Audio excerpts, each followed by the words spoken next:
gospod Aleš Novak, direktor Javne agencije za knjigo Republike Slovenije, potem za njim gospa Tina Mahkota, prevajalka, tukaj bo predstavila predvsem stališča prevajalcev, tudi kot predstavnica Društva književnih prevajalcev.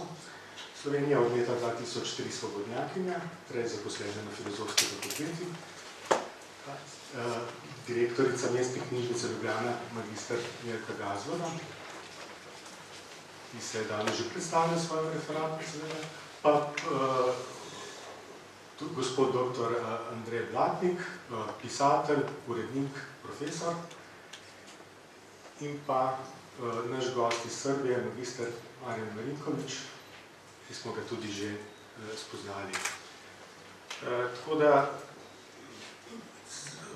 namen te okrogle mize je seveda, da vsi, ki so že sodelovali, ki so se že predstavili z referati, da imajo možnost te svoje izhodišča še razširiti, obogatiti, razviti, razširiti, kaj dodati k temu,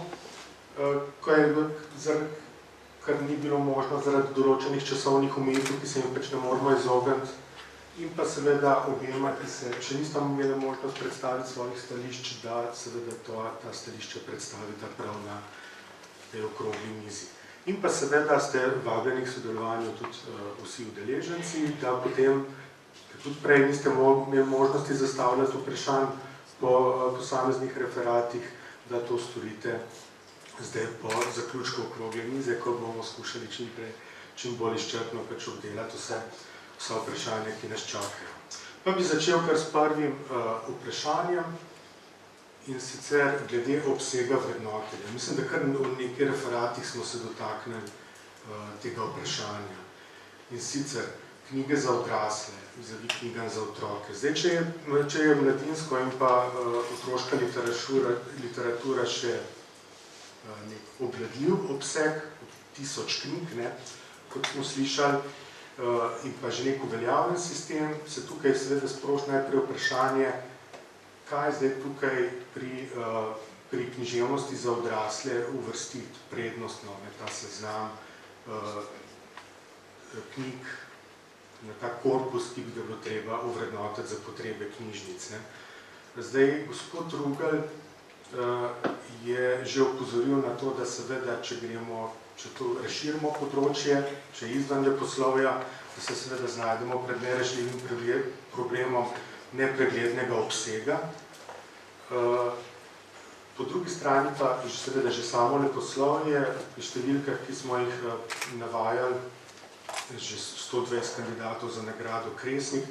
Jaz pač kot nekajletni član žirije za nagrado Kresnik vem, da se realno pač preberejo 30 do 40 od teh 120 knjig. Se pravi, že tukaj kar problem, kdo bi zdaj bili poklicni bralci.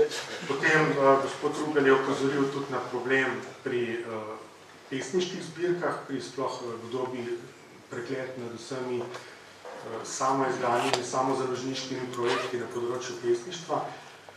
Je pa po drugi strani tudi res, da imamo tukaj že dokaj uveljavljen sistem nagrajevanja vrhunskih dosežkov na tem področju, da imamo celo 2 pesniški nagradi, da imamo nagrado za najbolj obetavne prvence, imamo nagrado za najboljši roman, žal nimamo v zadnje 2 leti nagrade za najboljšo zbirko kratke proze, da vse to lahko služi za neko oporo, za neko orientacijo pri tem, kaj nabavljati, kaj izpostavljati.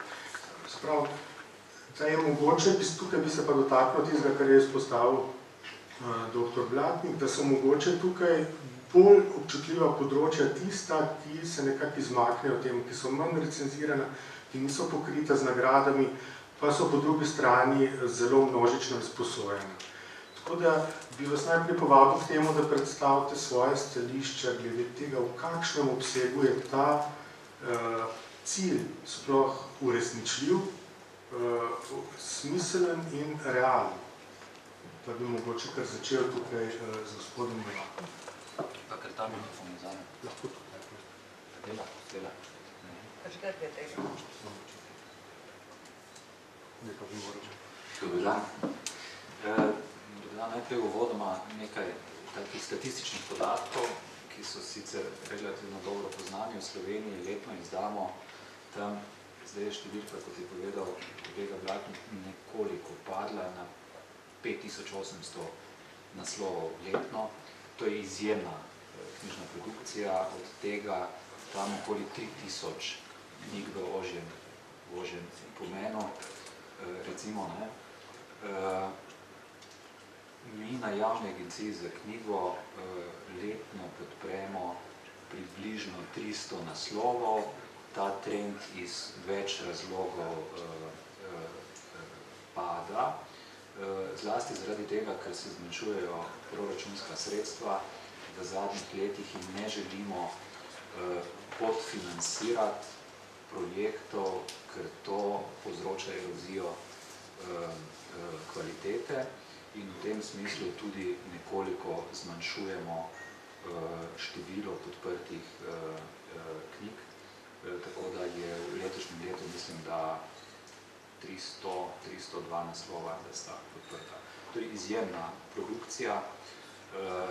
Si težko predstavljam, da bi to bilo obvladljivo na način, da bi ta evalvacija lahko bila opravljena še preden knjižnice dejansko grejo v nakupe. Knjižnice so izjemno pomemben člen v knjižni verigi pri nas in praktično nakup knjižnega gradiva je pravzaprav čvrsti temelj založniške likvidnosti in tudi ekonomskega modela današnjih, torej založb danes. Nažalost je vidik prodaje končnim kupcem v knjigarnah v zadnjih letih toliko usikal, zlasti tudi pri leposlovju celoti, pa tudi pri subvencionirani knjigi in to celo do mere, ko založniki pravzaprav pri svojih ekonomskih ali pa finančnih konstrukcijah pravzaprav te prodaje končnim kupcem skoraj da ne jemljajo več kot nek resen element, ki bi ga upoštevali, pri čemer pa seveda knjižnice in knjižnične odkupe še kako resno jemljajo, zlasti tudi ne samo zaradi obsega knjig ali pa obsega nakupov, pač pa tudi zaradi tega, ker se ti nakupi zgodijo zelo hitro in omogočajo sklenitev nekega osnovnega likvidnostnega toka založbam, kar je za njih seveda za normalno poslovanje izjemno pomembno. Tako da tukaj se seveda razbira seveda vprašanje implementacije sistema vrednotenja kot nek morda celo temeljni izziv pri tem projektu. Na to se mi zdi, da je v svojem izvajanju posebej upozoril kolega Rugl. Ma pa seveda, bi pa imela seveda taka uveljavitev sistema vrednotenja tudi številne pozitivne vidike na več ravneh, na več nivojih, zaradi katerih mislim, da bi prihajalo do pozitivnega delovanja na več ravneh na področju založništva. Najprej je tak sistem seveda pomembna oblika promocije knjige. Torej, tak velik, zlasti, če bi to bil nek referenčni nacionalni sistem vrednotenja književnosti, bi bil seveda pospremljen na številnih ravneh in vsaka tovrstna predstavitev knjige, področja knjige, reflektiranje tega polja seveda pomeni na nek način promocijo tega področja in to je izjemno pomembno. Druga reč je, da bi priporočanje ali promocija kvalitetnejšega spektra znotraj posameznega žanra razvijala ljubezen do branja pri različno zahtevnih bralcih in na ta način lahko pričakujemo tudi druge pozitivne učinke, ki izvirajo iz poglabljanja ali izboljševanja odnosa med bralcem in knjigo in na koncu učinkujejo tudi recimo na izboljšanje položaja avtorjev, izboljšanje položaja založb, boljše kupovanje knjig in tako naprej. To je drug pomemben vidik tega projekta. Tretji je pa seveda možnost oblikovanja založniških standardov, ki je tudi eden izmed ciljev, detektiranih ciljev nacionalnega programa za kulturo v novem obdobju. in o katerem smo govorili že prej, ki je bil napovedan, ki bi naj nekako nastajal od spodaj na vzgor, se pravi ne dirigirano z vrha, ampak bi naj nekako se razvil znotraj polja in to se do danes ni zgodilo. In tak referenčni projekt vrednotenja bi lahko k temu, po mojem mnenju, bistveno pripomogel. V tem smislu se mi zdi, da je to nekaj, kar je izrazito pozitivno. To morda uvodoma. Če ostanem sem potem vprašanje čisto na kratko, mogoče, glede na 300 naslovov, ki jih letno podprejo agencije za knjigo. Se vam zdi, da že znotraj tega se kažejo določena področja, ki so mogoče bolj ranljiva, bolj dovzetna za to, da se vrši recimo določen nadzor nad tem, kaj je na koncu dejansko, kakšna je realizacija? Ja, mislim, več takih področij pravzaprav imamo. Zdaj, naš sistem vrednotenja prijav, ki prihajajo, je seveda v temelju drugačen od tega, ki bi se vzpostavil tukaj. In ta bi bil splošnejši in bi na nek način pokrival praktično celotno ali skoraj celotno produkcijo. Pri nas se pa strokovne komisije in člane ene od teh ukvarjajo pravzaprav z dospelimi prijavami. Tako da pri nas je zgodba v bistvu v temelju drugačna in še v okviru dospelih prijav se bistveno razlikujejo tiste prijave, ki so del nekega napovedanega skupnega programa, govorimo o tistih založbah, ki so programsko večletno sofinancirane in napovejo lahko recimo tudi 20, 25, 15 ali 6 naslovov letno. To je v okviru programskega razpisa, potem pa je projektni razpis, v okviru katerega se pa posamični knjižni projekti prijavljajo, tako da to je, bi rekel, bistveno drugačen sistem vrednotenja in pač struktura teh prijav, ki prihajajo, ali pa deficitarnosti po področjih je pa tradicionalna, recimo, imamo izrazita deficitarna področja, tradicionalna dramatika, na primer, pri nas, kot neko polje, ki je izrazito slabo zastopano. K temu se bomo še vrnili, hvala lepo za enkrat. Tina Mahkota, mogoče potem v imenu prevajalske stroke. Seveda tudi tukaj, glede na to, da je dobra polovica letne bere knjig, da so to prevodi, seveda tudi tukaj treba zavzeti neko stališče, v kakšnem obsegu potem vrednotiti, ocenjevati prevode, njihovo ustreznost. Kdo bi moral se mogoče v to bolj dejavno vključiti, katera ustanova je to mogoče zdaj naloga, seveda najprej za stanovsko društvo, pa mogoče še za javno agencijo za knjigo. Koga še vidite zdaj v tej veliki vrednotenje? Ja, ne vem, kakšnega velikega kritika formata Marcela Hranickega, Josipa Vidmarja, če vmečkam provokativno. Lep pozdrav. Zelo sem vesela, da sem bila povabljena na današnje posvetovanje. Predvsem zato, ker, kot je bilo že omenjeno, je seveda velikanski delež knjig, ki na slovenskem izidejo, leposlovnih, strokovnih, priročniških knjig za samo pomoč in podobno, seveda iz prevodnih korpusov. Prevajalci se velikokrat pritožujemo, ali se mogoče tudi sami sebi smemo, ali pa to pač je neka naša drža, v tej tako imenovani nevidnosti prevajalca, razburjamo se, ker nas ne omenjajo v recenzijah, ker nismo na prvih straneh, to se seveda spreminja z velikimi črkami, podpisani in tako naprej. Ampak vendarle, če pač malo bolj resno zdaj nadaljujem, je to stvar, ki jo gotovo vi, ki pač vsakodnevno rokujete s svojim strokovnim znanjem, s knjigami, poznate.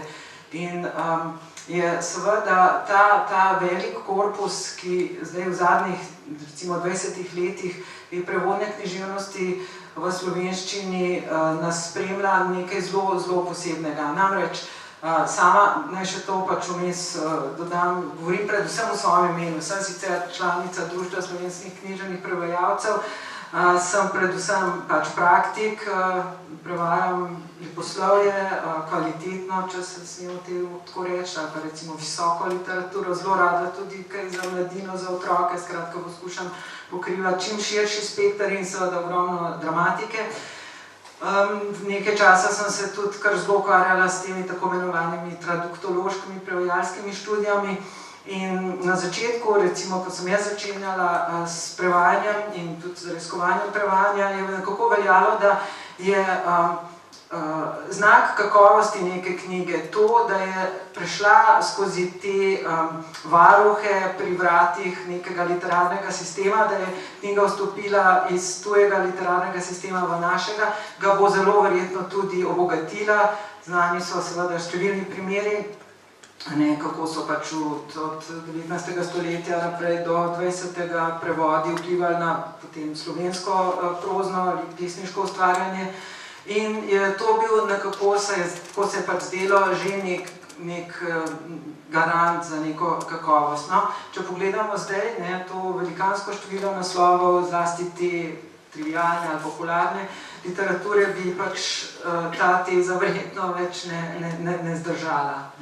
Se pravi, to, kar smo mi prevajalci, ko radi zase pravimo, da smo predvsem pač medkulturni posredniki, celo študij na filozofski fakulteti, ta prvi bolonski del se sploh ne imenuje več prevajanje, ampak medkulturno posredovanje. In to, kar si mi nekako, ali smo mogoče laskamo, ali sami v sebi radi misle, da smo medkulturni posredniki, je mogoče zdaj v neko drugačni funkciji.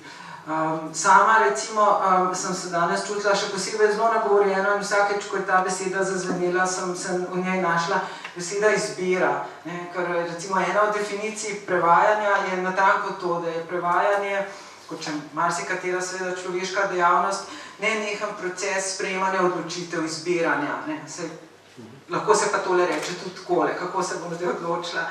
In ta proces tega izbiranja, ki se je recimo včasih začenjal in so prihajali ti porivi, vzgibi, predlogi strani nas, medkulturnih posrednikov, prevajalcev, smo hodili k literarnim urednikom, predlagali kakšno stvar in upali, da bomo uslišani, ker se nam je zdelo pač nekaj kvalitetno. Se mislim, da so se ti tokovi zdaj res zelo, zelo spremenili.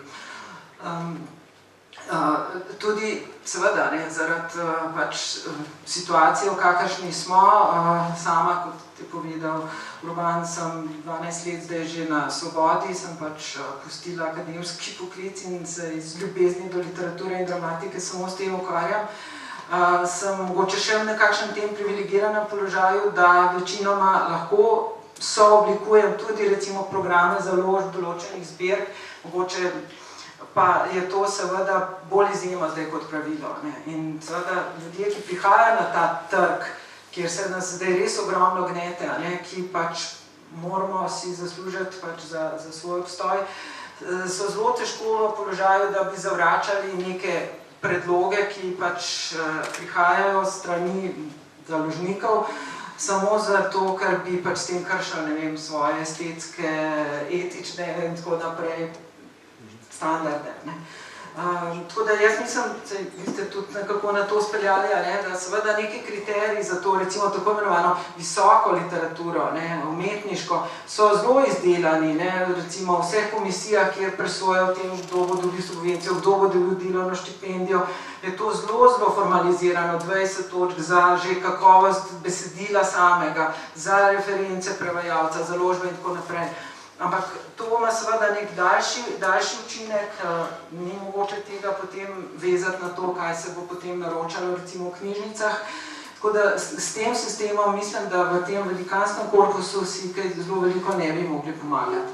Tudi kar zadeva prevode, tu pa mislim, da če že je v Sloveniji zelo precejšnje število literarnih nagrad za različne žanre, za različne zvrsti, ves čas sitnaram in poskušam še koga prepričati za to, da bi predvsem glede na to, da je toliko prevodnega pač v slovenščini, da bi veljalo še kakšno nagrado, ki vendarle vsaj za nek kratek čas mogoče neko kvalitetno knjigo postavi tamle na pač prve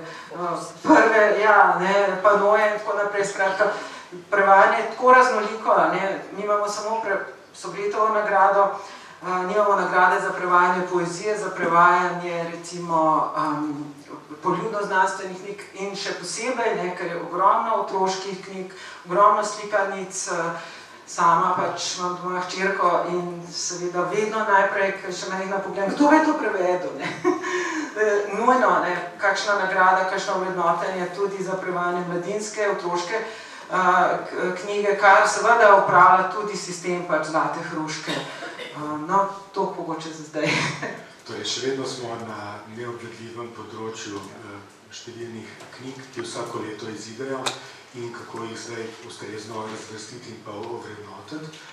Pa bi zdaj vas, gospa Gazoda, vprašal glede na izkušnje, ki jih ima pač mestna knjižnica z Zlatimi hruškami, s nekim vzpostavljenim sistemom vrednotenja, ki že obstaja za mladinska in otroška dela. Kako se vam zdi izvedljivo to izkušnjo prenesti na vrednotenje knjig za odrasle? Prej smo slišali v prispevku gospe Lovrenčič-Rapic, da je to približno 1000 knjig in tudi koliko ljudi se s tem ukvarja, koliko je vključenih v ta sistem, se pravi zaposleni v knjižnici in pa neki zunanji strokovni sodelavci. Glede na to, kar je upozoril dr. Rugel, da je zdaj že za zagotavljanje nekega ustreznega vrednotenja leposlovja že tukaj zelo težko v bistvu obvladovati to področje, glede na to, da so te knjige bolj obsežne od otroških in mladinskih del, da so dostikrat tudi kompleksne, da jih je strokovno mogoče že težje presojati po strokovni plati. Koliko ljudi bi zdaj ta sistem moral vključevati, da bi funkcioniral in kakšen obseg knjig, ki letno izidejo, bi bilo še možno ovrednotiti z nekim tem sistemom, če izhajamo iz tega že obstoječega sistema, ki ga pozna mestna knjižnica, mislim, pod okriljem mestne knjižnice za vrednotenje otroških in mladinskih del. No, kolegica Darja je prej povedala, 14 koliko ljudi sodeluje pri tem, ampak seveda, kar zadeva mojih sodelavcev tukaj, ali naših sodelavcev, ne delajo samo to, delajo še potem recimo in strokovne srede in vse, kar je v zvezi s tem, skratka ni to njihovo edino delo. Tukaj bi morda to lahko razdelili na pol, recimo približno, delajo pa seveda tudi doma, tako da je spet malo treba odšteti, pa malo treba prišteti. Mislim, da je bil nekje podatek, ne vem, ali v besedilu za nacionalni program za naslednje obdobje, kjer je bil govor o tem, da izide cirka 800 romanov. A je to ta prav podatek? Da je bilo navedeno. No, in če k temu prištejemo še seveda druge vrste književnosti, smo seveda še zelo daleč od teh 5000, kajti v teh 5000 izdanih delih je seveda vse, kar izide in kar tudi večinoma ni književnost. Jaz se zavzemam za to, da ne bi, če že gremo v to, takoj vzpostavili enega celovitega sistema, ki bi vključeval tudi neliterarne izdaje, zaradi tega, ker mislim, da to pa res ne bi mogli na enak način delati kot za književnost. Skratka, za književnost imaš lahko en in isti približno sistem vrednotenja, ko pa prideš na področje strokovne knjige, seveda se pa zadeve malo spremenijo, je pa treba drugače in z drugimi kriteriji vrednotiti. Torej, mislim, da ne bi bilo težko zračunati, kakšni so stroški. Gospod Egartner, ki nam je prej predaval, je omenjal 90 ljudi, ki sodelujejo pri njihovem sistemu vrednotenja. Ne vem sicer, kakšen je obseg tega, kar pač oni vrednotijo, koliko je to, tega ni povedal. Ampak zagotovo bi bilo treba najti eno precejšnje število ljudi, ki bi se s tem ukvarjali, še zlasti, če bi zasledovali ta cilj neke usporednosti z časom izida. Pri tem je lahko sistem, ki ga ima naša pionirska, pač eden od modelov. Seveda pa na tak način zagotovo ne bi mogli, ker si ne znam predstavljati, da kdo bi danes ustanovil eno tako pionirsko za vrednotenje del za odrasle, kajti seveda tukaj prvič je neka inštitucija, kamor je treba to vključiti, drugič so stroški plač in vsega tega, tako da kaj takega si v današnji situaciji zagotovo ne moramo zamišljati. Ampak seveda bi pa lahko s sodelovanjem knjižnic, ne vem, fakultet, recimo, profesorjev posameznih, samostojnih umetnikov in tako dalje, ustvarili neko mrežo, ki bi delovala pač po nekih skupnih principih. In tako, kot si mi predstavljamo, recimo, bi edino tak sistem v tem času lahko poskušali zagnati. Seveda, bolj ko bi naredili bolj podroben ali pa bolj natančen tak poslovni načrt, kako smo temu reči, bolj večja bi bila verjetnost, da bi zadeva tudi zafunkcionirala. Hvala.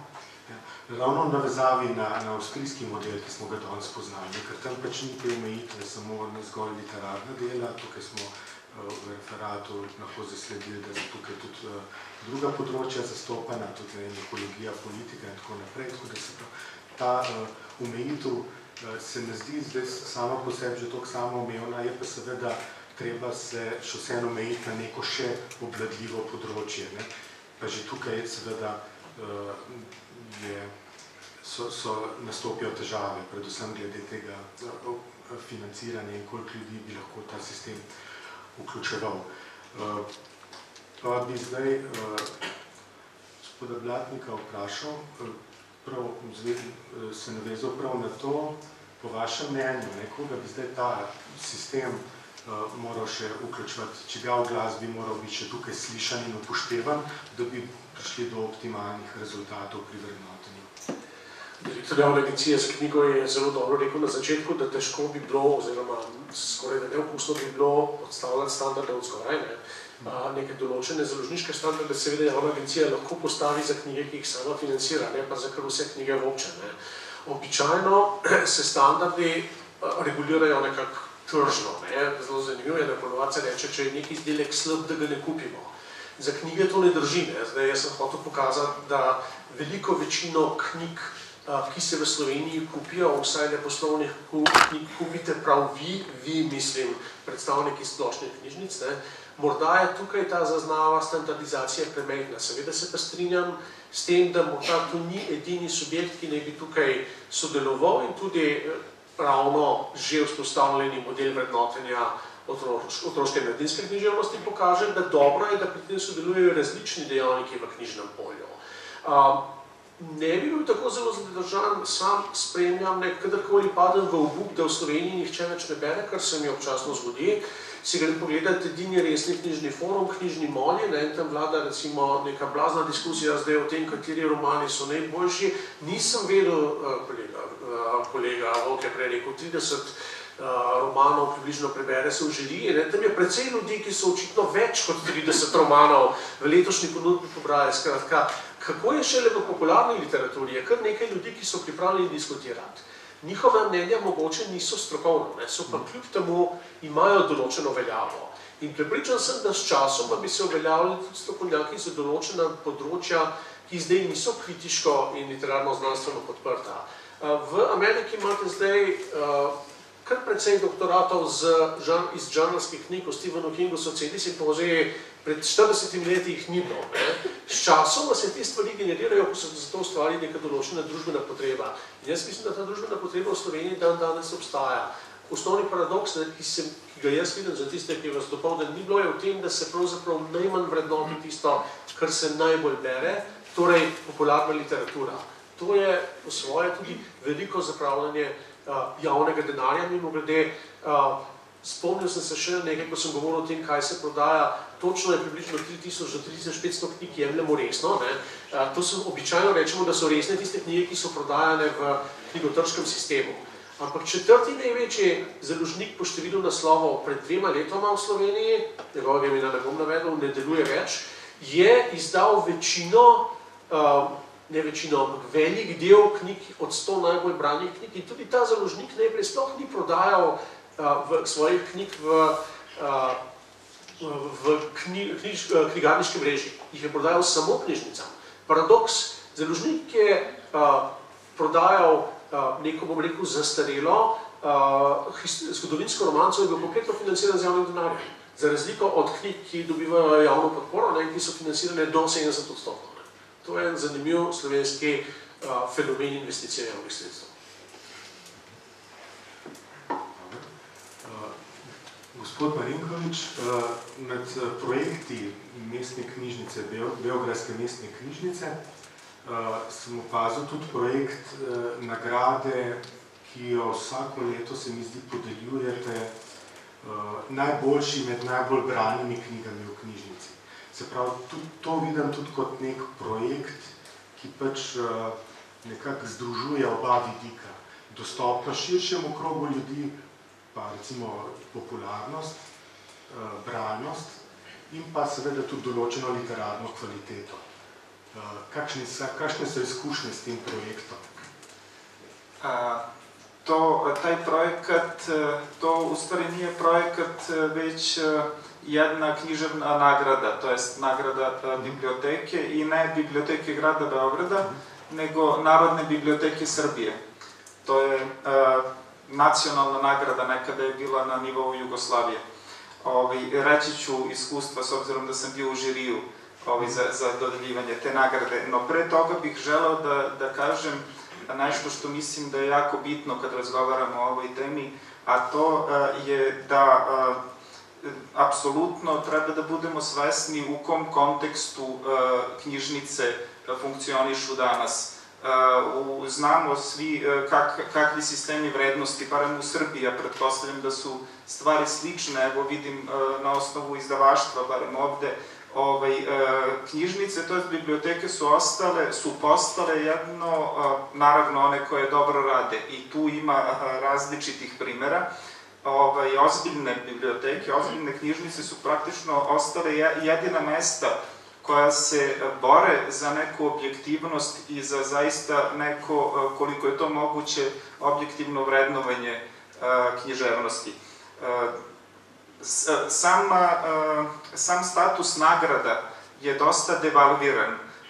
U Srbiji pisao je svojevremeno gospodin Čudić spisak tih nagrada, koliko ih ima, 450 recimo nagrada književnih, pazite, mislim, na godišnjem nivou. Pa sad možemo videti koliko je knjiga napisano, koliko je tu nagrada dodeljeno. Koliko se prevodio? Nemam informaciju, ali imam zanimljiv primer u vezi sa prevodima.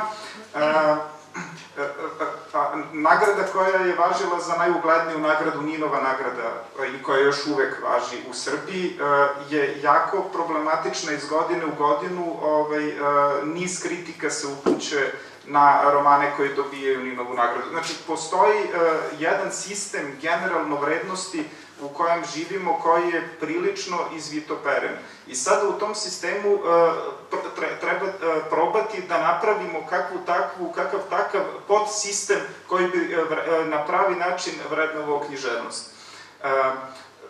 Jedno od prvih stvari koje može da se uradi jeste na neki način čišćenje fondova biblioteka s jedne strane i s druge strane jako pravljenje zaista jednog relevantnog sistema otkupa knjiga.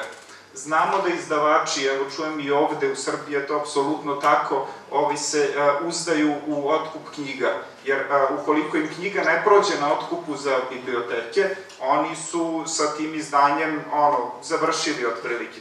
Tako da se veoma jak pritisak vrši izdavačke industrije, a to je drugi problem izdavaštva, ako ne i prvi.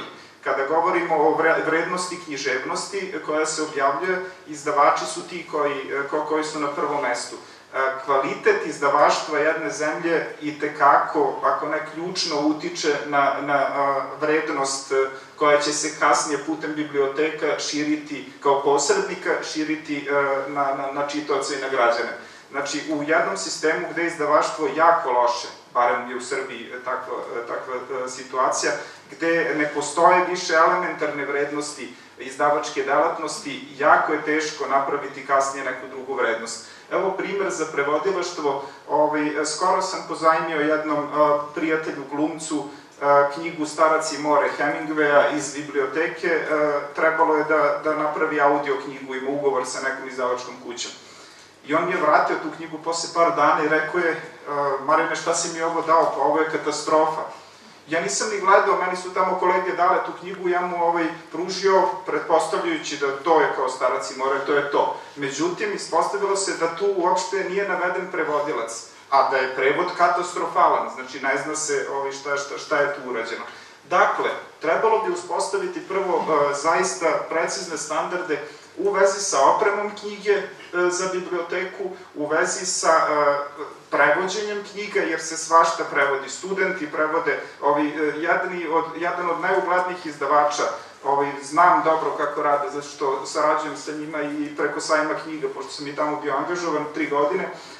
Jedan od izdavača ima recimo pravilo da ako je knjiga veća duža od 500 strana, obimnija od 500 strana, on odmah spušta cenu prevođenja. Kaže, ma dajte, ko će da dam tolike pare, 3 evra da dam po strani kao za prevod nečega što je prekupno, nema šanse, 2 evra je strana. I za 2 evra po strani knjige može da nađe nekog studenta, entuzijastu da to radi. U takvom jednom sistemu načalno zaista mora da uspostavi i apsolutno biblioteka tu ne može sama da uradi taj posao. Mora da ima pomoć od države, mora da ima pomoć od zaista nekog tela koje bi se time bavilo, ozbiljno bavilo. A sada da se vratim... In v Srbiji, kako obstajajo neke sankcije, recimo, v takih primerih? Sankcije? Pa ja previdim recimo da se to ne može. Na ravni knjižnice ali pa na ravni ministrstva kot financerja? Za slabo upravljeno delo, recimo, ali slab prevod? Nema nikakvih sankcija, povremeno Udruženje prevodilaca Srbije napiše neki tekst gde se nešto požali. Evo sad skoro, recimo, jedan od najčitanijih dnevnih listova u zemlji je odlučio da edukuje građane Srbije tako što će klasike svetske književnosti u papirnom baš varijanti najjeftinijoj podariti čitaocima. I onda dobijete na poklon Maupassana, recimo, 10-ak priča u nekoj knjižici, nema nigde prevodioca, nigde nije ime prevodioca navedeno. To su zastupnici javnih vrednosti, kulturnih vrednosti. Tako da ne postoje nikakve sankcije i to je apsolutno nešto o čemu treba razmišljati na državnom nivou.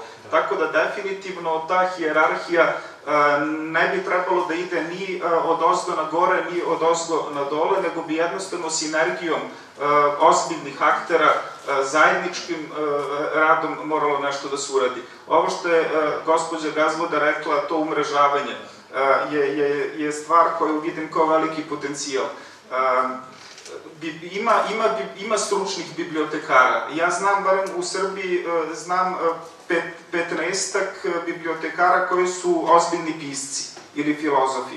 Barem 15, sad da nabrojim, ima ih sigurno više. Razgovarao sam sa mnogo pametnih ljudi. To je već veliki potencijal. Ono što biblioteke imaju svuda, to jesu ljudi definitivno, jer mnogo je obrazovanih ljudi radi u bibliotekama, neki jednostavno nisu otkriveni, ali upoznao sam mnogo ljudi kvalitetnih i infrastruktura. Sa ljudima i sa infrastrukturom uz jedno umrežavanje bi moglo da se napravi dosta toga na nivou biblioteka. Elem, to pitanje sa najboljom od najčitanijih knjiga. 70 i neke godine, da li druge, 8. kada je tu nagradu najbolje od najčitanijih knjiga dobio je roman o Londonu Miloša Crnjanskog. I Narodna biblioteka Srbije kao nacionalni reprezent kulture, čitanja i književnosti nije imala nikakav problem. Ali se problem javio 90-ih godina kad su tu nagradu počeli da dobijaju spisateljice sumnjivog kvaliteta. I sada jedne godine bude ta spisateljica, pa sledeće i onda vi imate problem. Onda se ustanovilo da kao od 25 najčitanijih knjiga se odabere najbolja. I onda su krenule presije tih izdavača koji objavljaju spisateljica, zbog čega sad knjiga naše autorke koju čitaju svi, vidite, ona je prva na listi ovde, nije dobila nagradu, nego je dobio, ne znam, nagradu Basara ili Arsenijević za neke knjige koje su mnogo manje čitane od ovih. To su konkretni problemi i dugo se može ovome pričati, nastavit ću možda u drugom krugu. Problemi so podobni, tako v Sloveniji kot v Srbiji, kot smo lahko razbrali z vašega odgovora. No, večkrat je bilo upozorjeno, tudi gospa Gabla, da bi ste upozorili na to, da bi ta sistem vrednotenja, ki ga zdaj na načelni ravni pač obravnavamo, da bi imel pozitiven vpliv tudi na splošno kakovost izdanih knjig.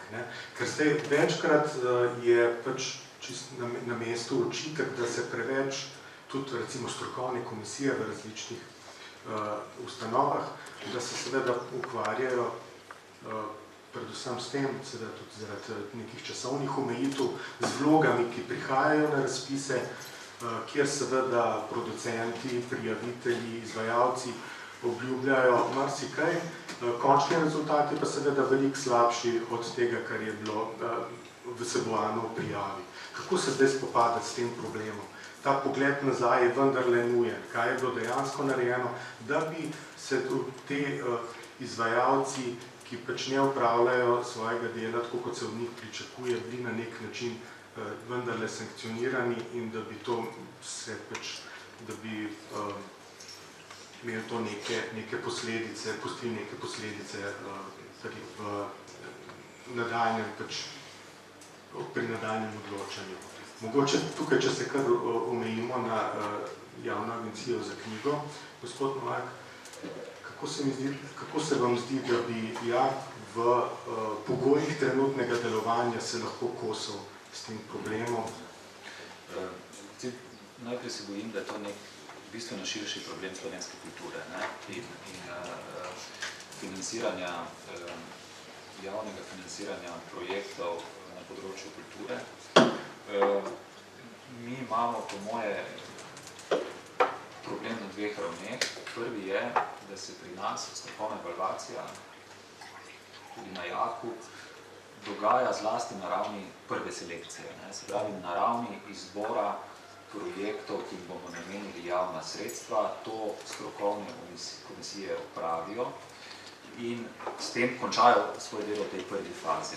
Imamo to srečo, da strokovne komisije delajo v daljših obdobjih in še to srečo, da strokovni sodelavci natančno spremljajo realizacijo teh projektov. Seveda, povsem jasno je, da naši pogodbeni partnerji poročajo na ravni zaključnih poročil o realizaciji projektov in ta se lahko tudi v nekem odstotku razlikuje od tega, kar je bilo napovedano.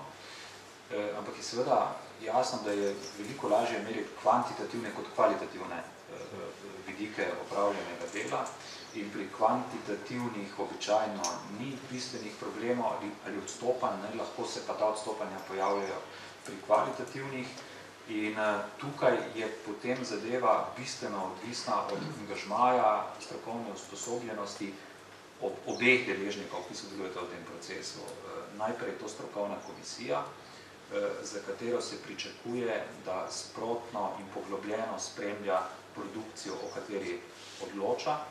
In potem so tukaj strokovni sodelavci, od katerih se prav tako pričakuje, da natančno spremljajo realizacijo teh projektov.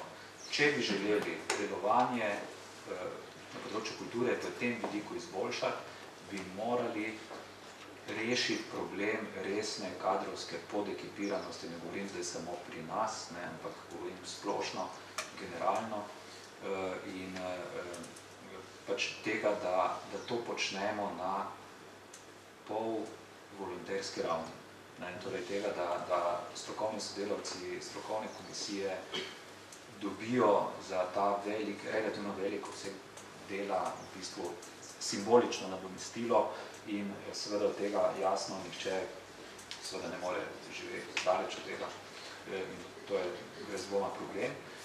Je pa očitno to neka tema, ki se skuša zdaj na novo premišljevati ali celo artikulirati tudi v okviru nekih nacionalnih, kulturnih politik, ker se v zadnjem času pravzaprav pojavljajo tudi razmišljanja o tem, da ta alibični sistem delovanja strokovnih komisij morda ni najboljši in se pojavljajo tudi neki novi predlogi, kako bi lahko to potekalo na neki ravni drugačne osebne odgovornosti, recimo nekega bodisi selektorja, ali pa celo zdaj zadnji predlog nekakšnega, če sem prav razumel, nacionalnega kolektivnega telesa ali umetniškega sveta, ki bi bil sestavljen ne vem kako in bi presojal praktično vsem. To moram reči, da preslabo predstavljena bila ta ideja, čeprav prihaja pravzaprav z vrha, da bi lahko pač o tem vsi kakšno resno mnenje ustvarili. Ampak skratka, to vidim kot nek relativni problem, se pravi, relativna podekipiranost strokovnih presojevalcev, ki v bistvu zmorejo to prvo fazo selekcije, potem pa nam morda v Sloveniji nekoliko zmanjka za drugo fazo, čeprav je pri nas, konkretno na Jaku, je tako, da se zaključna poročila natančno pregledajo, da se v primeru, da prihaja do odstopanj, seveda sredstva za to zadržijo ali vrnejo in da se na ravni ocenjevanja kvalitete, referenc, avtorja, založbe ali producentov seveda zelo resno vzame v obzir to, kako je bil sofinanciran program v prejšnjem letu izveden. In se to upošteva pri referencah za naprej, tako da ne moremo reči, da tega ni. Načeloma na formalni ravni to je v pristojnosti strokovnih komisij analize zaključnih poročil. Kaj je pa časovno izvedljivo, je pa seveda potem drug vidik.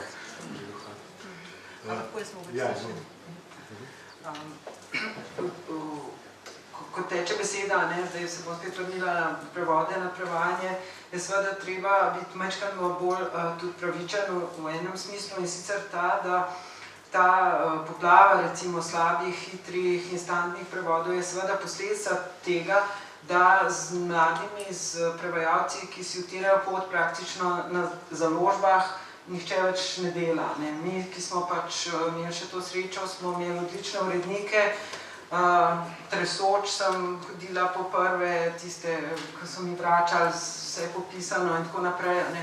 Ves ta proces je tekal lektorji, korektorji in to je res, mislim, velikanski manko, ki se pač zdaj kaže iz jasno razlogov, ki so na dlani. Izredno se slabšajo pogoji dela v smislu, da se pričakuje nestvarno kratke roke za oddajo, ker pač programi sledijo recimo tem nekim pač uspešnicam, to so bele knjige, velikrat se jih da prevajati tudi na pol, na tretjino, pač recimo potem nekdo to poenoti, tako da seveda, kot sem že prej hotela povedati, je to polje tega, pač kar je seveda visoka književnost, kar so te vrzeli, ki manjkajo recimo še v slovenskem prevodnem sistemu prevodne književnosti, dosti dobro ocenjeno, tudi pač, kot ste povedali, s to evalvacijo pač tega, kar pač financira država, kar je iz javnega denarja. Drugo je pa ta velikansko polje, kamor zdaj neko stanovsko društvo, da bi zdaj Društvo slovenskih književnih prevajalcev, ki se pač že po svoji tradiciji rado ukvarja s stvarmi lepe literature, prireja kongres o prevajanju recimo rokokoja na slovenskem in tako naprej. Enostavno ni neke, mislim, sploh niti neke platforme, niti neke pretirane želje potem. Vem, da so bili določeni primeri, ko se je tudi na častnem razsodišču govorilo o prevodih, o kakovosti prevodov. Kot veste, prihaja do tega, da založbe, ko se odločajo za ponovne izdaje, recimo klasike tehtajo med tem, a je bolje plačati dedičem, recimo, ali dati stvar na novo prevesti in tako naprej. Imamo potem nekaj primerov, kjer so se pač zelo kresala mnenja o tem, ampak Društvo slovenskih književnih prevajalcev je pač vendarle nekje, mislim, se ne, vsaj jaz ga tako ne zaznavam, se ne vpleta v te resnično, ki vsakdanje stvari, te, ki nas pač zadevajo. No, zdaj mogoče, če pa sam malo bolj v šali, ne čisto najbolj zares, predlagam pač zato, ker nas res ogromno prevaja, pa se bi tukaj pač odprl tudi prostor za mlade prevajalce, da bi pač seveda pisali ali pa se, ko se pač presoja, če bi se delali neka vrednotenja, te anotacije in tako naprej, ni treba čakati na slovenski prevod, pa ne vem, neko pač žanrsko ali neko recimo tako trivialno serijo ocenjevati na podlagi prevoda, ampak je po mojem že čisto dovolj, da se pač pogleda reference izvirnika in bi pač mogoče še posebej za jezike, iz katerih se tega največ prevaja, angleščina je seveda tukaj na prvem mestu, iz nemščine tudi, ampak zlasti angliški produkcija je tukaj v večini. Verjetno res ni treba čakati, da bo zdaj knjiga prevedena, tukaj se odpira seveda še drugo vprašanje, te tako imenovane prevodne kritike. Mi kar naprej nekaj lamentiramo, da je praktično ni. Vsakdanja literarna kritika zelo težko presoja kompetentno nekaj o prevodu, ker to terja seveda prvič to, da zna tisti, ki to ocenjuje, zelo dobro izhodiščni jezik, ciljni, da ima izdelan nek okvir, neko metodologijo vrednotenja prevoda, tako da se pa potem seveda, pa že tega smo kar veseli, prvič je pa prevajalec omenjen, korektno, pa potem zvede z večine na neke dost splošne oznake v smislu prevod je gibek, tekoč, posodobljen, lepo teče. In verjemite mi iz moje izkušnje, da so mi velikrat tako lepe in laskave stvari napisali zlasti za gledališke prevode, s katerimi sploh nisem bila zadovoljna. Ampak enostavno pač je neka konvencija, neka norma in prostor za res neko ustrezno in poglobljeno prevodno kritiko je pa vendarle predvsem, saj tako mislimo, v tej bolj strokovni ali akademski sferi. Še ta poudarek. Ja, seveda, ker tukaj, če temu rečemo nek sistem neformalnega nadzora, kot je recimo kritika, je pač tukaj prevodna kritika, tako kot ste že sami omenili, nekoliko manj razvita, oziroma se mi zdi, da zdaj uredniki dostkrat že izrivajo na obrobje, oziroma da se raje odločajo za recenziranje del domačih avtorjev, pa že tukaj je poplava nekih naslovov, tako da je mogoče pa ob podatku, ki smo ga prej omenili, da je pa teh del vendarle več kot pa del domačih avtorjev, pomeni, da je to zdaj še področje, ki je v bistvu še bolj ranljivo, bolj dovzetno, recimo na neke neopazne nedopustnosti. No, in kar vem na teh neformalnih, recimo na teh knjižnih molih, pa to pa mislim, da kar tečejo, hude debate, in nas tudi zmerjajo in hvalijo. Mislim, da je tudi na Facebooku ena skupina. No, tudi kakšna je zelo dobrodošla, tako res, kar opozori na marsikaj, no sicer žal grejo potem med prevajalci debate zelo v to smer medsebojnega primerjanja, kdo se jih izkorišča in kako zelo, brez imen ali z imeni, ampak ja, seveda, strašno malo je tega prostora zdaj, kjer bi pač lahko tako da bi bil tak nek sistem reguliran, če to bi dobrodošel.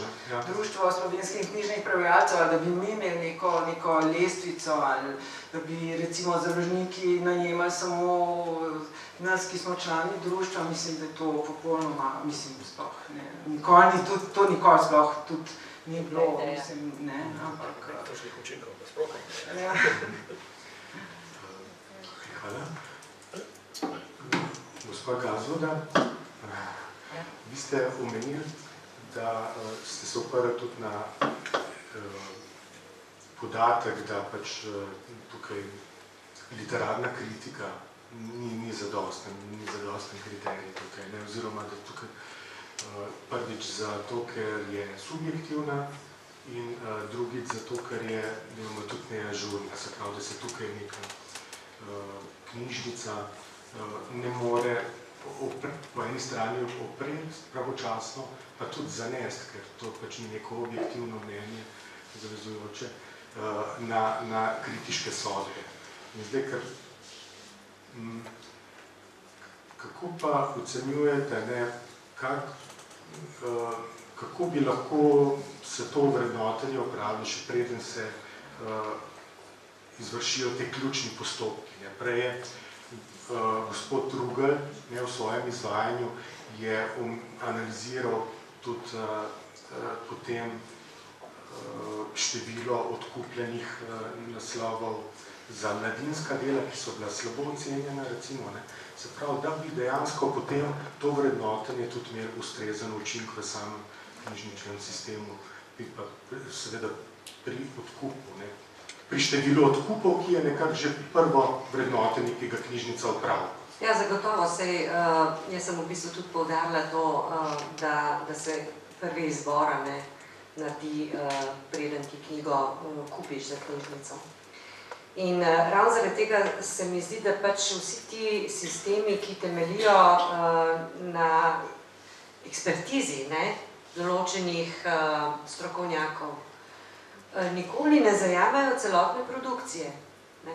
Mi smo pa soočeni v knjižnici s celotno produkcijo.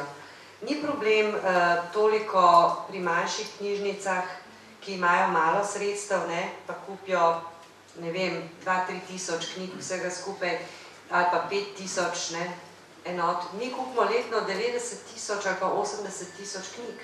Dobro, ni toliko naslovov, naslovov je tam okrog 10-11 tisoč, skupaj s tujimi, ponatisi, unim, tretjim, četrtim. Skratka, gre za to, da je to en korpus del, pri katerih je, ne vem, manj kot 1% takih, ki imajo neko kritiški dodatek. In še ta pride prepozno. Ja, in ta pride tudi kasneje. Tako da v resnici nimaš v rokah nič.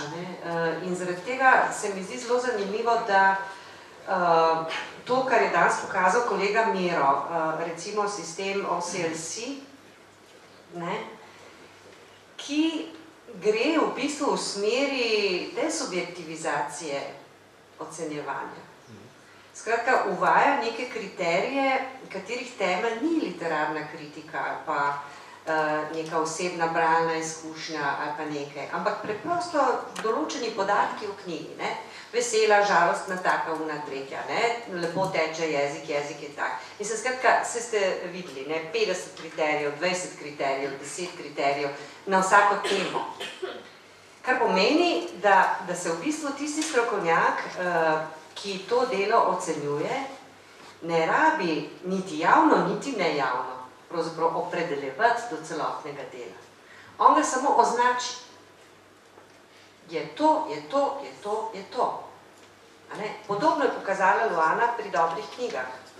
Zato pa jaz tudi pravim, da je ta portal morda dobra podlaga za bodoči sistem vrednotenja, ob tem, da bi se recimo določene stvari lahko dogovorili. Skratka, gre za neko objektivno označevanje, za neko objektivno popisovanje določenih značilnosti literarnih del, ki se potem v končni fazi, ko pride do bralca, spremenijo v subjektivne. Zakaj? Zato, ker on pa subjektivno izbira. Hočem veselo, hočem humoristično, hočem zgodovinsko, hočem tako, hočem tega avtorja, onega, tretjega. Skratka, iz nekega neobjektivnega nabora podatkov se naredi izbor, ki je pa subjektiven. Tako si jaz predstavljam. In očitno je, da danes, ko je seveda možnost tolikšnega povezovanja različnih podatkov, ki po svetu obstajajo, da se povezuje tudi pri dobrih knjigah, je bilo pokazano. Torej, linki na vse strani, pri vsakem delu, pri vsaki knjigi, tako rekoč lahko prideš v zvezi z eno samo knjigo, z enim naslovom, do enega morja informacij, ki jih lahko potem uporabljaš, bodisi če si knjižničar, ali pa če si bralec, ali pa če si založnik. Meni se zdi, da seveda sistem vrednotenja bi zagotovo vplival tudi na založniški trg, na produkcijo. Ampak o tem pač ne bi želela zelo podrobno, samo v načelu, ker razmišljaš o tem, da če ti izdaš kot založnik 100 naslovov in jih je tega 90 označenih, da niso glih bog ve kaj, se boš najbrž malo zamislil, ne? Skratka, nek vpliv bi tako ocenjevanje lahko imel tudi kot standard, tako se mi zdi. Je pa zahtevna ta stvar, no jaz ne vem, bi mogla najti enega pogumaka, da bi se lotil tega, mi bi mu pa drugi pomagali. Ja, ker meni, samo še trenutek, če vas lahko držim, največje vprašanje, ki se mi v zvezi s tem poraja, je, v kakšni meri je sploh izvedljivo, da se ta postopek izbiranja in vrednotenja zgodi pred tem postopkom odločanja. Ker zdaj seveda tudi založniki pritiskajo, da knjige, ko so izdane, pridejo čim prej na knjigarniške police, čim prej v knjižnice. Nekaj tega sem omenila. Tukaj že upravijo promocijske aktivnosti. Se mi zdi pa zelo zahtevno zdaj v bistvu ta postopek odločanja toliko zadrža, da že pridemo do odgovora na to vprašanje. Verjetno je bolj realen pogled, da na podlagi nekih slabih izkušenj, ki jih pridobimo z določenim založnikom, zdaj, če govorimo o področju izdajanja knjig, da ga potem prenesemo na naslednje faze odločanja. Da malo počakamo, ja. To je sicer res, ne. Ampak v bistvu pa imamo sistem CIP zapisov, ki se sicer res delajo na podlagi knjig, ki niso do konca narejene. Kolegi iz NUK-a, kolegice bi mi znali tukaj povedati, da se marsikaj, kar pride v postopek CIP zapisa, potem na trgu pojavi v eni precej drugačni obliki in pa tudi vsebini. Ampak potem imamo, kot sem prej rekla, sistem obveznega izvoda. Ta zakon določa, da mora biti knjiga izročena v obvezni izvod, preden gre na trg. Jaz ne vem, če se tega kdo drži. Ampak ravno to je bil namen. Ravno to je bil namen, da se informacija o knjigi, zdaj govorim sicer samo o katalogizaciji, v Kobisu in tako naprej, dostopnosti naslova, pojavi, preden je knjiga na trgu. In to bi sedanja zakonodaja že omogočala. Ravno tako bi sem omenila, da bi lahko JAK za svoje, čeprav jih je samo 300 ali pa tudi, če jih bo ne vem koliko več, zahteval, da se vključijo v sistem vrednotenja. In skratka, da bi v bistvu te vrednostne elemente, ki so potrebni za oblikovanje tega vrednotenja, ali pa jaz sem ga namerno imenovala priporočanja, pri čemer se potem ne izrekamo toliko o kvaliteti tako zelo, en faz, ampak mogoče bolj skrito, da bi to bilo že vse dostopno prej, pravzaprav preden je knjiga na trgu. Tako nekako.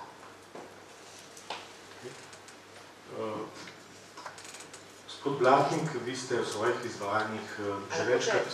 Samo še to rečem, morda bi kakšno besedo dali tudi... Ja, se bomo tako, jaz sem še sklenil okroč tako,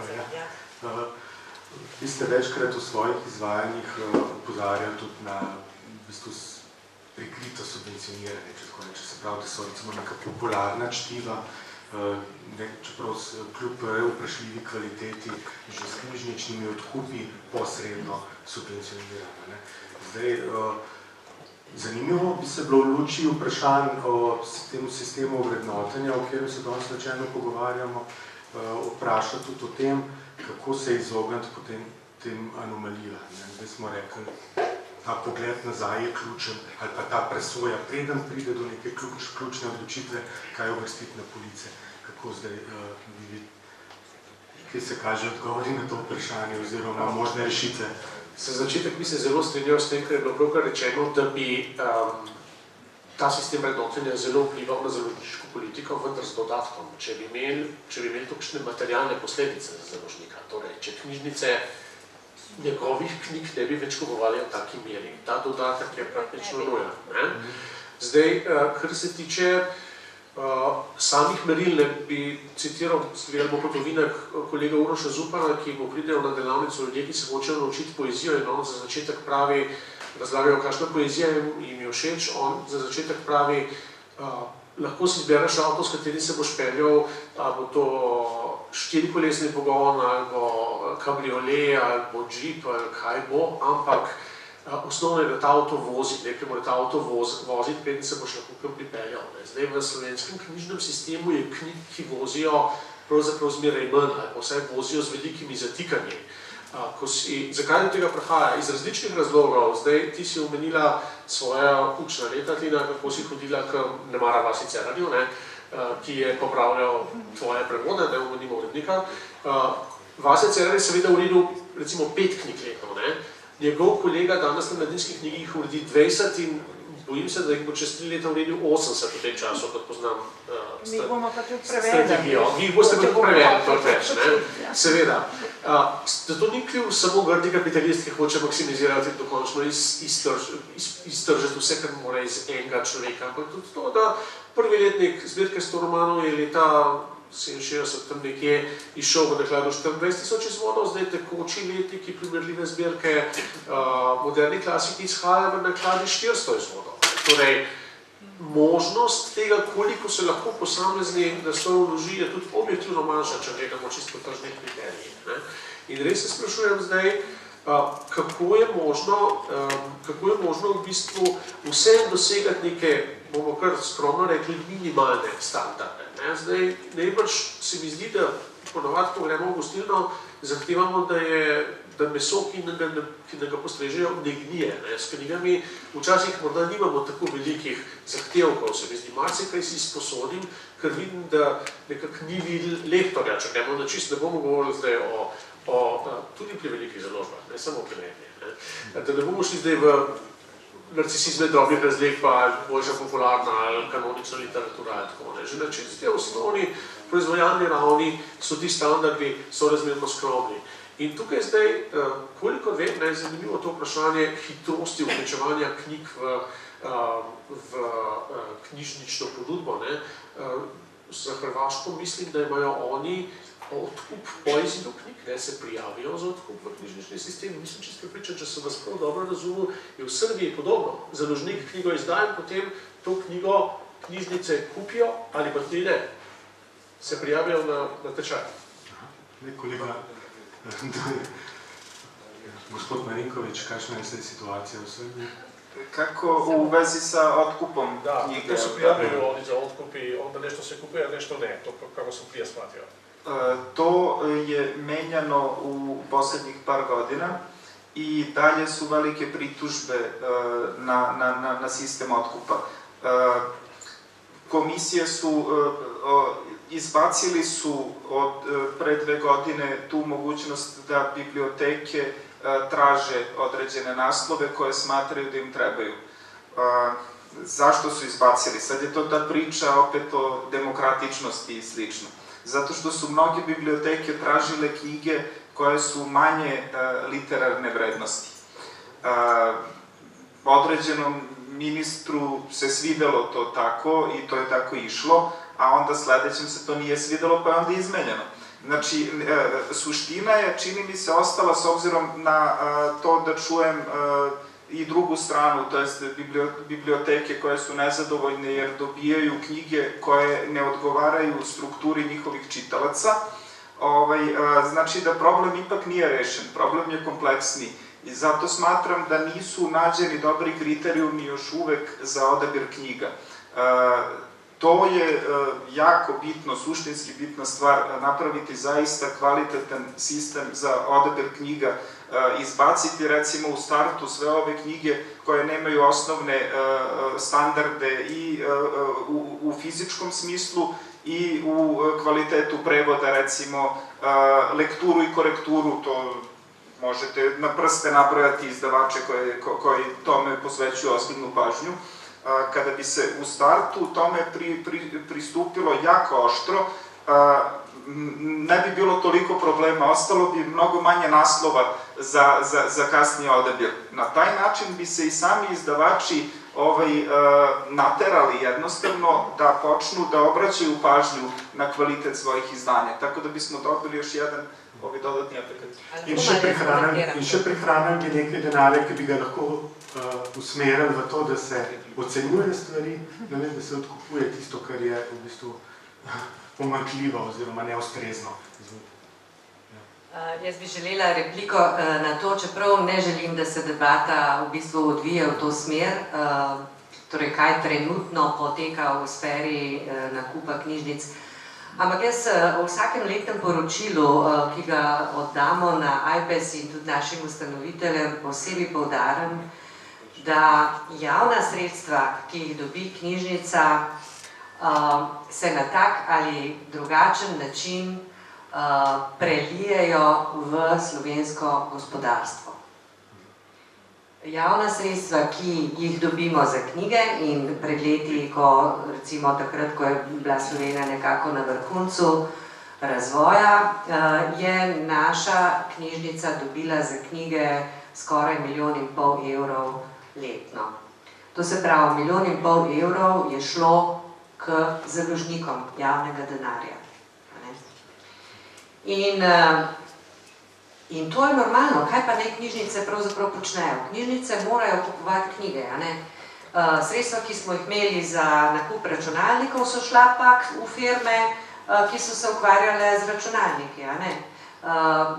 Denar, ki smo ga porabili za papir in pisarniške pripomočke, je šel pak tistim, ki to prodajo. Skratka, vse to je normalno, seveda, ker smo namreč javne institucije ravno tako subjekti na trgu in ravno tako ustvarjamo in dobiček nekaterim drugim, ki so na tem trgu, in tudi pomagamo vzdrževati gospodarsko rast. Torej, to je moja, bom rekla, mantra, ki je vsako leto v letnem poročilu hočem sporočiti javnosti, pa zaenkrat ni noben opazil.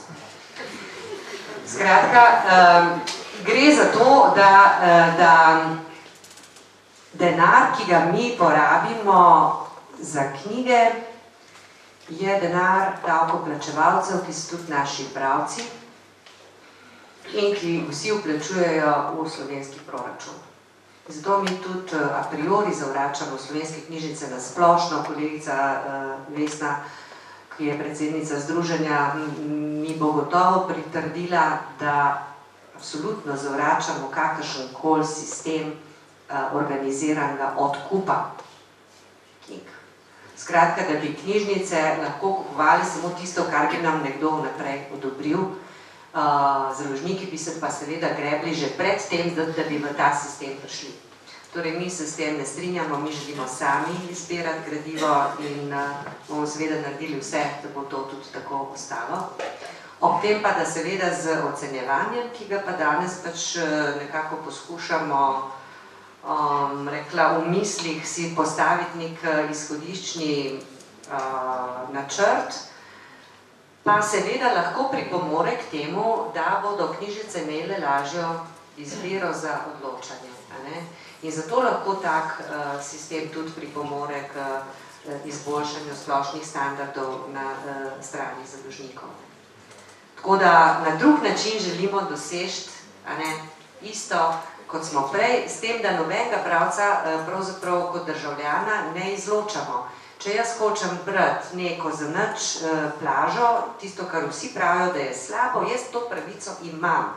In imam tudi pravico, da to dobim v knjižnici. Zakaj? Zato, ker jaz plačujem davke. No, vse v kontekstu današnjih spraševanj se mi zdi predvsem bolj pomembno se vprašati, mislim, razdeliti knjige na tiste, ki so ustrezno narejene in tiste, ki niso ustrezno narejene. Niso, ko smo govorili, da niso lektorirane, da je slaba slovenščina, ker to seveda pa verjetno ni pač funkcije javnih knjižnic. Ne pa, da bi zdaj privilegirali določeno zvrst, pa zapostavljali drugo. Zdaj pa dajmo odsukati debato tik pred iztekom nekoliko drugo smer, pa bomo potem odprli mikrofon še za vprašanje iz občinstva, pa bi zadnje vprašanje zastavil gospodu gostu iz Srbije, gospodu Marinkoviću. In sicer, glede na, vi se ukvarjate tudi z raznimi promocijskimi aktivnostmi, ste organizirali več kot 300 literarnih večerov in prireditev. Pa me zanima, v Sloveniji dostkrat slišimo geslo bolje brati karkoli kot nič brati, da je to še vedno boljš kot pa nič brati. Bolje čitati lošo literaturo, nego uopšte ne čitati. In zdaj me zanima, kje bi biti ravnotežje med to vzgojno-izobraževalno funkcijo knjižnice in pa željami vaših uporabnikov. Da. To je pitanje o kojem razmišljam dugo, da li je bolje čitati bilo šta nego ne čitati uopšte. I to je jako otvoreno vrednosno pitanje. Da li je čitanje bilo čega, odnosno nečeg lošeg, pozitivan ili negativan akt? Da li je čitanje trivialne književnosti isto kao i gledanje, recimo, televizije, odnosno lošeg programa na televiziji? Mnogi kažu pa ne valja gledati toliko televiziju. Da li je čitanje nečeg lošeg identično tome? Šta se dešava u čoveku dok to radi? Ostavit ću otvoreno ovo pitanje, ali o njemu zaista treba da ozbiljno razmišljamo kada pravimo razliku između ozbiljne književnosti, trivialne književnosti, kako ko na šta utiče, da li biblioteka treba da demokratičnost ima krajnju i nabavlja i literaturu koju, odnosno onu literaturu koju traže njeni korisnici. Naravno da biblioteka ne može da odbije svoje čitaoce i da kaže nećemo da nabavimo ono što ti želiš, zato što je to javna biblioteka. Znate, specijalizovana biblioteka ima neku drugu funkciju, pa može to da kaže. Ali javna je tu da služi narodu, narodna biblioteka, kako se kaže. Tako da pravljenje te distinkcije je jako bitno i tu takođe treba imati neke standarde. Prvo, neki od tih standarda su pismenost, mislim, osnovne stvari koje podrazumevaju jednu dobru knjigu, kada bi se primenile, već bi dosta knjiga otpalo, zato što jednostavno nemaju te neke osnovne standarde. A sada, kada dublje ulazimo u tu priču, onda je to dosta kompleksnije, možda i ne treba ulaziti u tu priču toliko duboko, barem sada ne sigurno.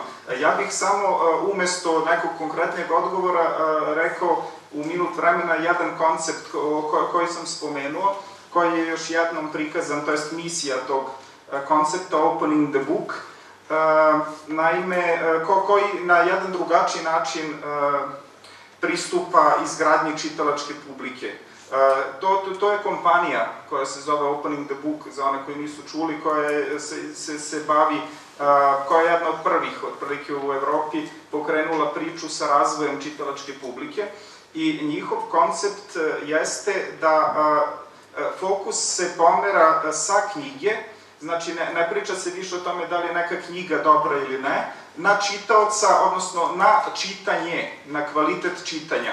Znači, nećemo više govoriti ova knjiga je dobra ili ne, nego od ove knjige možete očekivati u smislu čitanja ovo ili ono. Recimo, oni insistiraju, oni u stvari kroz taj koncept nude viziju praktično čitaocu šta će doživeti dok budu čitali tu knjigu. Pa ne znam, ova knjiga će vas oduševiti, zabaviti, zaintrigirati, ova knjiga je romantična i tako dalje. Vi ste nešto na tom fonu praktično pominjali malo čas.